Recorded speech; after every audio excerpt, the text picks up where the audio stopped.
since I let you go.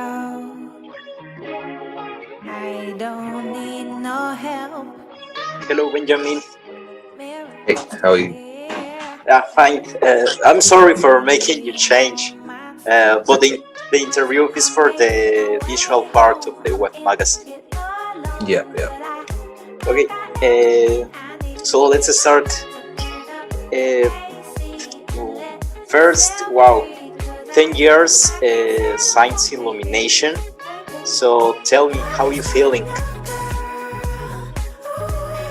Pretty good. It's been like a amazing journey. Obviously, we have met so many people along the way and made so many friends, and it's essentially like this album changed our life.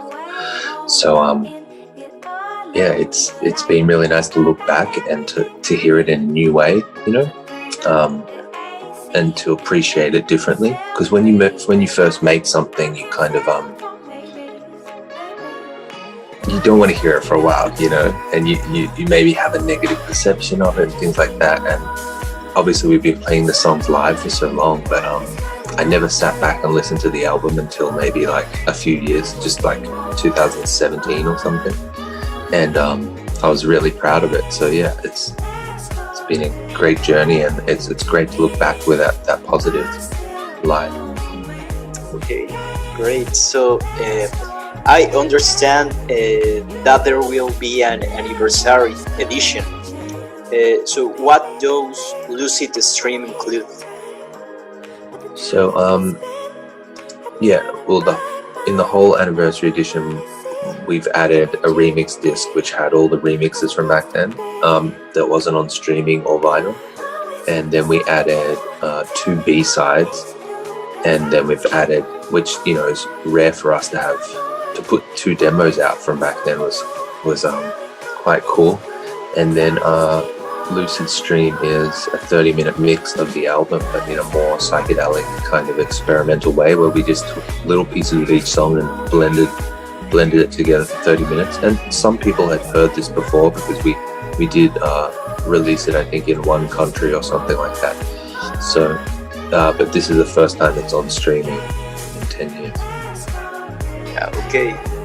So you composed Illumination the age of my thing, more or less. So I would like to know, what artist were you listening to at that time?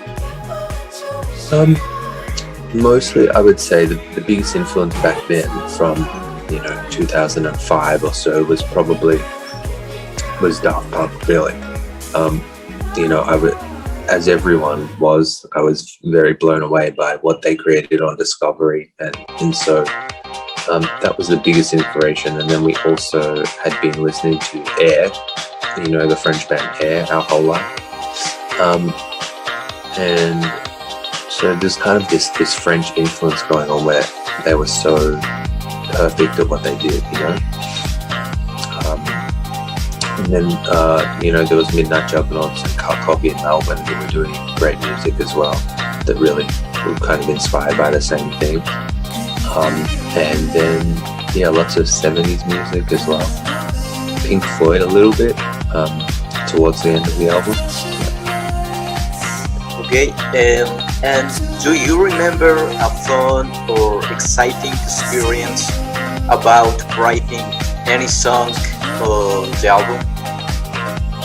I mean, one of the most memorable moments was probably writing Sometimes, and just having had the bass line and the synth chords, and knowing that it was going to be like a special song immediately. And that night, my brother, for some reason, he was having some chest pains or something, so they took him, I think probably anxiety, and they took him to the hospital.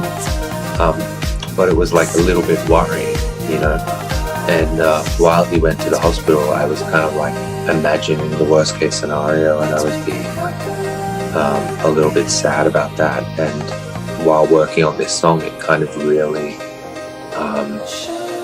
brought the moment together, and like a lot of the little extra sounds and emotional lead lines and things were kind of created in that moment. So that was and I think I even had like chills making the song. So yeah, just knowing that you're like connected with something very deep was cool, and that was probably one of the only songs that had that feeling. Okay, in the same line, how was the work between the band when they produced this album, Illumination? How was the what? How was the work between to the band when they produced this album? As in, how did we work together? Yeah. Yeah, it was very different for different songs. Really, like at that point, it was mostly I had probably produced and made like 70% of the album, and then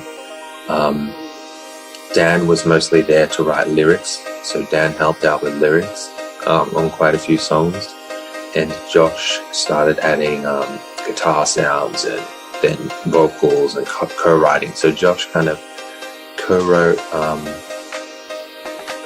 Imagination and Summer Sun and Soft Light. He added like interesting guitar and the bridge for that song. And so yeah, we really just pieced together different little pieces, and collaborated when needed. Yeah, so it wasn't quite a band at that point, but it was becoming more collaborative, Okay, you mentioned Soft Light. So in last October, you released the video for Soft Light with Alan Palomo. Many fans feel nostalgic, including me. So how did you go? How did you feel? Yeah, definitely nostalgic. It was kind of nice to make something that visually represented the album now, like a new version of something. And that was probably one of our favorite songs off the album that sounds the most timeless, The production fits now a little more. And yeah, so that was just really fun to make and to recontextualize it into a modern time. And I was so lucky to have Alan there because Josh was in Australia, so we were like separated around the world from coronavirus. Okay, and this year you have released Imagination. So where those incredible B-sides come from? They were just some ideas I had between the Bravado EP and the album. So around 2009, I think. Yeah, and they were too housey for the album, a bit too like dancey. But I really liked those two songs back then, and I kind of always wish they had a release. But apart from that, yeah, we didn't really have any collaborative B-sides with vocals or anything. So they were the two that I felt like were the most nostalgic from back then too, And we hadn't really even put anything out that sounded like that. So that was kind of a way to see like what else we were doing behind the scenes,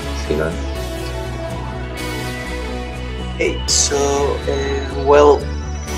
I think the time is finished. So we're finished. Cool. Yeah, thank you so much Nice for to the speak time. to you. Yeah, no worries. Hope to see you in Mexico soon.